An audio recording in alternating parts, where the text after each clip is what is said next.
there folks, JD here, and I've been asked a question. Okay, so what I'm going to do, because we've been doing a few of these recently, I'm going to do this in a slightly different format. Let me know in the comments what you think. So, starting off on the Phantom. So this Phantom is the Phantom 3 Standard. It's a professional video drone. It has a gimbal to the front of it with a camera which is capable of taking videos up to a resolution of 2.7K. It can take photos as well at, I think it's about 10 megapixel if memory serves. Now, what we're going to see with this particular quadcopter is when it flies extremely well. It has a built-in GPS compass which gives it unparalleled stability when not being moved at all. So this means that this particular camera underneath can record some incredible footage, and because it's on a shock absorber gimbal as well, it can enable the video to come out extremely well and look extremely professional. In flight it seems quite light for its size. It feels quite light as well. This transmitter is extremely good.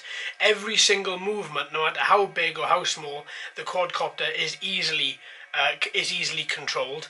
Increasing throttle and decreasing throttle is extremely easy and is extremely steady. The quadcopter doesn't take off at a rate of knots. It's a very progressive takeoff, and likewise for landing. These 4 brushless motors give this quadcopter incredible speed, up to 25 miles an hour. These particular motors are quite easy to replace as well should you need to, which is also another benefit of the DJI Phantom 3, is that you can get to the parts that you need to get at and you can replace them as necessary. This particular transmitter, although it is extremely big, it works really well. It has a rechargeable battery built into it as well, which you can charge off the micro USB port at the front. It has a gimbal mover as well, so you can move the gimbal up and down. Obviously left and right would be down to your control. Transmitter range is extremely far. I think it's about a mile if memory serves. All in all, I'm extremely impressed with this guy, but it does come with a couple of negatives. Now, I never actually realised these negatives until I had the Spark a couple of weeks ago. This particular quadcopter is a pain to set up. It's really big, it's really cumbersome. Obviously, all of these 4 propellers can be taken off and can be put back on as well with ease, but then it's the whole compass calibration makes it quite difficult with something as large as this. But that being said, the flight is extremely enjoyable and the camera is extremely good. Okay, so the next thing we're going to look at is the Eachine EX1. This is the Eachine EX1, and we first looked at it a little while ago. It has a GPS compass built into it as well, and it has a camera on the front. Now, with this particular model, I do feel like I need to say this camera module didn't work with me. I did have to strap another camera to the top of this in order to get some video back. And even though I did have to put the camera on the top, and it doesn't have a shock absorber gimbal attached to it, I did find that the video came out with very little jello indeed. Now, when you fly this particular quadcopter, it flies with ease once again. It's extremely stable in the air, whether it's in high speed or low, or whether it's in high mode or low mode. You really feel as if you have total control of the quadcopter. So this camera is 1080p, and it isn't able to move. You don't have a gimbal switch on the transmitter, so you just have to use your control in order to get a proper lineup of whatever it is you need to take a video of or photo of. Both are available on the transmitter here if you're using the built-in camera.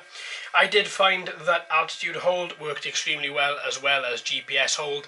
I also found that simple movements like figure of 8, corkscrew were very easy to achieve with this particular quadcopter, as well as standard circles and squares. Its return to home function is fantastic. I did at 20%, it automatically returns to home and does land itself. And when it did land, it was within 3.5 foot of where it took off from. That in itself, I'm quite happy with. Transmitter, I found the transmitter to work extremely well. Again, doesn't matter how small movements you make, the transmitter is able to relay those extremely well. And I do feel as if I get total control of this particular quadcopter, and it's not something that's just going to fly away on me. So all in all, I'm extremely happy with the Eachine EX1 as well. Well, out of these two, it's most definitely got to be the Phantom for its flight and for its camera.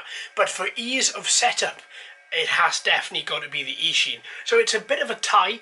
If you were looking for a Phantom, if you're looking for a quadcopter with impeccable flight and an absolutely outstanding camera, then the Phantom really is there. But if you're looking for a quadcopter in which can be set up within a couple of minutes, compass calibrated, and you're up and flying, then it's the Eachine that runs away with this. So you have a battery life on the Phantom of up to 17 minutes. You have a battery life on the Eachine of up to 15 minutes.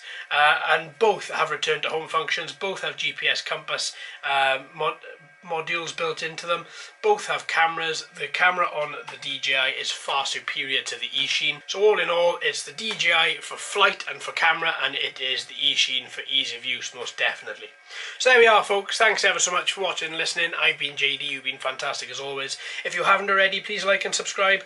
Hello and welcome to all the new subscribers. I hope you're enjoying the channel. So until next time, my friends, happy flying.